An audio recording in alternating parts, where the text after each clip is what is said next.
चिड़िया अपनी टोकरी लेकर जंगलों में जाती है।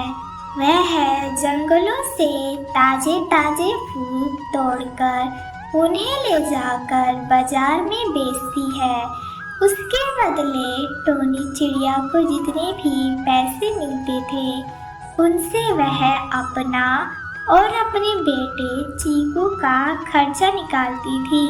मम्मा मम्मा, क्या आज भी आप फूल लेने जंगलों में जाएंगी? हाँ मेरे बेटे, आज भी मैं फूल लेने जंगलों में जाऊंगी। उसी फूल को बेच के जो हमें पैसे मिलते हैं बेटा, उसी से तो हमारा घर का खर्चा चलता है।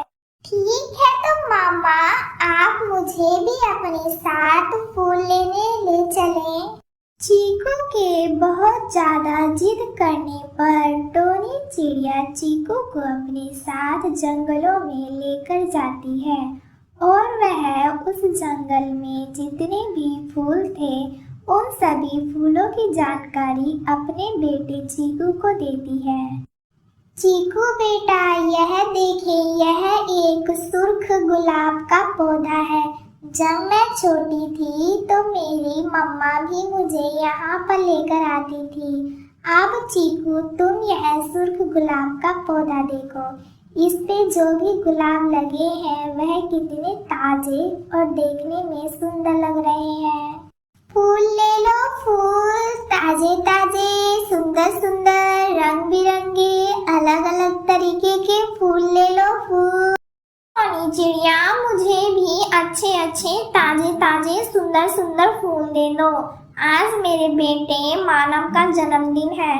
मुझे अपना घर एकदम ताजे फूल से सजाना है। इसीलिए टोनी चिड़िया, तुम मुझे एकदम अच्छे वाले फूल देना, वरना तुम देख लेना, मैं जो भी पैसे तुमको दूंगी बाद में उसे ले भी लूंगी। गोरी बहन, आप एकदम बेफिक्र होकर मेरे फूल ले जाएं। मेरे सारे फूल देखने में सुंदर और ताजे हैं। मैं ये सभी फूल पहाड़ों वाले जंगल से लेकर आती हूँ। आप बेफिक्र होकर मानव के लिए कोई भी फूल लेकर जा सकती हैं। गोरी कौवी फूल लेकर वहां से चली जाती है और टोनी चिड़िया दूसरे पक्षियों को भी अपने फूल बेचने लगती है। चीकू इधर उधर खेलने के लिए घूमने लगता है और घूमते घूमते उसे एक सूखा पौधा दिखता है। वह उस सूखे पौधे के पास जाता है और उस सूखे पौधे को देखकर चीकू को उस पर बहुत दया आ जाती है। वह उस सूखे पौधे में पानी डाल देता है।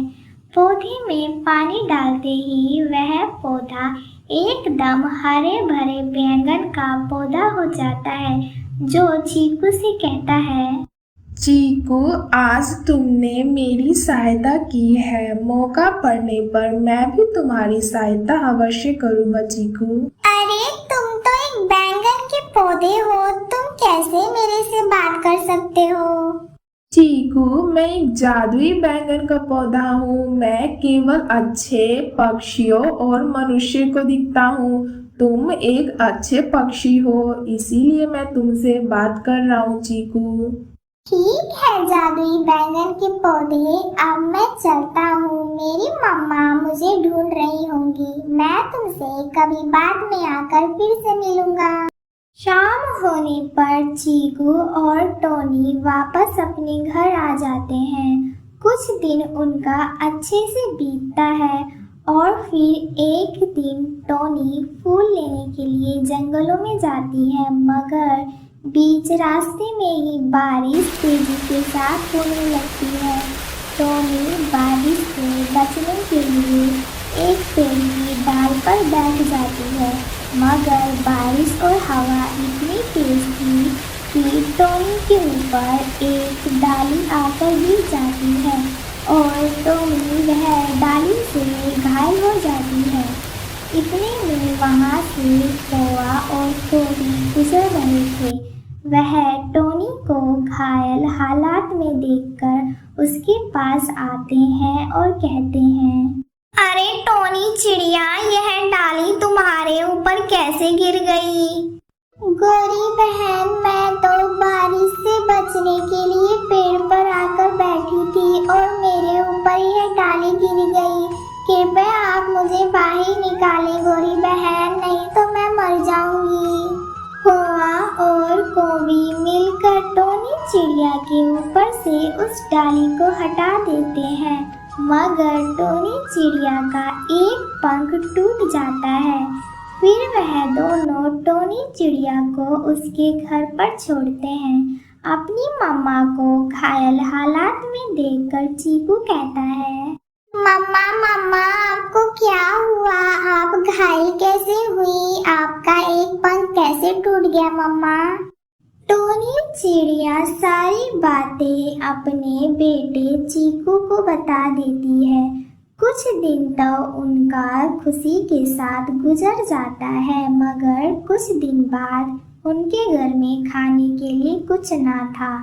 तो चीकू अपनी मम्मा से कहता, मम्मा, मैं आपकी टोकरी लेकर जंगलों में जा रहा हूँ। जिस तरह आप जंगलों से ताजे ताजे फूल लाकर उन्हें बाजार में बेचती हैं, मैं भी आपकी तरह जंगल से ताजे फूल लेकर आऊँगा और उन्हें बाजार में बेचकर जो भी पैसे मिलेंगे मैं उनसे दाना लेते आऊँगा मम्मा।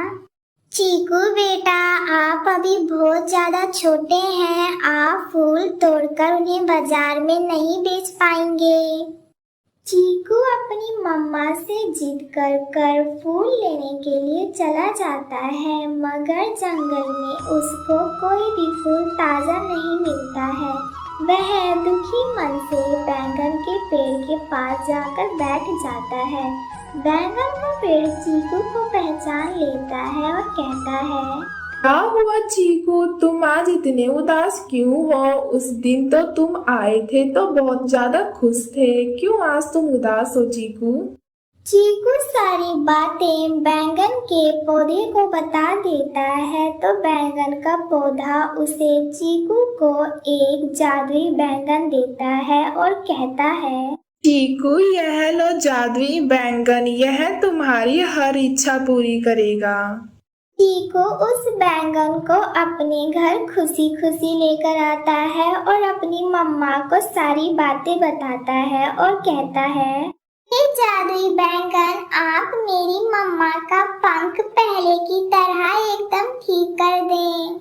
चीकू के ऐसा बोलते ही टोनी चिड़िया का पंख एकदम ठीक हो जाता है। जादुई बैंगन, तुम मेरे लिए और मेरी मम्मा के लिए स्वादिष्ट स्वादिष्ट भोजन दो। चीकू के ऐसा बोलते ही उनके सामने स्वादिष्ट व्यंजन आ जाता है। चीकू और टोनी अपनी आवश्यकता की हर चीज जादुई बैंगन से मांग लिया करते थे और जादुई बैंगन उनकी हर इच्छा की पूर्ति कर देता है। वह जादुई बैंगन से एक नया घर, नई कार और अपने लिए अन्य सामान मांगते हैं। जादुई बैंगन उन्हें हर चीज दे देता है। अब माँ बेटे खुशी खुशी रहने लगते हैं।